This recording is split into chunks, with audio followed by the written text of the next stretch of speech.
সুকে শেখ সাহেব আসছে, একদম সব দোকানপাট বন্ধ। বাজতেছে 7টা। মাত্র ইফতার করে বসছি, নামাজ পড়লাম। শেখ সাহেব মনে হয় রোজা থাকে না।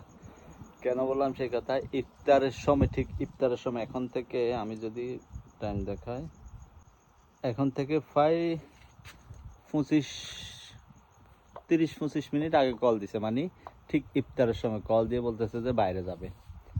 আমি ওরে জিজ্ঞেস করলাম যে তুই রোজা আছিস কি নাই। ও গোগা করে, মানে ঘুম থেকে উঠছে। আসলে কি ও রোজা থাকে কি থাকে না সেটা আমি শিওর বলতে পারবো না, ওরটা ওই ভালো জানে। ইফতার করে যে একটু রেস্ট করবো, একটু বসবো, সেটার সুযোগ নেই। ফোন দিয়ে বলতেছে যে বাইরে হওয়ার জন্য, কোথায় নাকি যাবে। কোথায় যাবে আর, সুকে যাবে যেখানে সবসময় যাই। ওর জিনিসপত্র এগুলো কিনবে, সিগারেট কিনবে, এইসব আর কি। আজকে ইফতার পরই বাইর হয়েছে। সো আমি যখন গোগা করছি, এরপরে বললাম গাড়িতে তেল নাই। একদম এক কথায় রাজি হয়ে গেছে, বলতে তেল আমি ফুরাবো, কোনো সমস্যা নেই। সো শুরুতে আসলাম তেল ফুরানোর জন্য পাম্পে। কত আর ফুরাবে, 10 রিয়াল, সেটাও নিজেই এখন শেষ করে ফেলবে। কিছু করার না, অন্তত আমার গায়ের উপর দিন আগে হয়। প্রত্যেকদিন ফুরাক, আমার কোনো সমস্যা নেই। সুকে শেখ সাহেব আসছে, একদম সব দোকানপাট বন্ধ। কয়েকটা দোকান হাতে গোনা খোলা আছে, যেগুলো প্রয়োজনীয়, না হলে সব বন্ধ। ও আমারে নিয়ে এখন শুধু শুধু এখানে আনি ফেলাইছে। মানে কি বলতাম আর, গেছিল সোবিয়া কিনতে, সোবিয়া পাইনি, এখন আসছে এটিএম এ টাকা তোলার জন্য।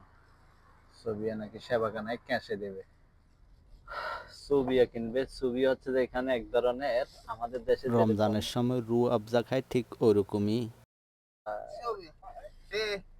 ধরনের আছে পাওয়া যায়, এটাকে সুবিয়া বলে সৌদি আরবে। এই জিনিসটার জন্য ও ইফতারের পর থেকে আমাকে শান্তি দিচ্ছে না, ইফতারের আগের থেকে। মানে এটার জন্য সুবিয়া সুবিয়া সুবিয়া একবার সুবিয়া একবার সুবিয়া, يعني انا اكبر سوي فطور انت ما في يعطي وقت اكبر সুবিয়া। আমি তা এই জিনিসের জন্য আমারে, মানে কি বলতাম, পাগল বানায় ফেলছে। যাই হোক, এখন নিচে শান্তি হয়েছে। তাও প্রথমে গেছে, ওদের কাছে নাকি সেবাগা নাই, দিবে আপনার ক্যাশ, ক্যাশ টাকায়। এরপরে গেল এটিএম এ, এটিএম থেকে গিয়ে টাকা তুলছে, তারপরে এটা কিনলো। এখন যাচ্ছে বাসায়।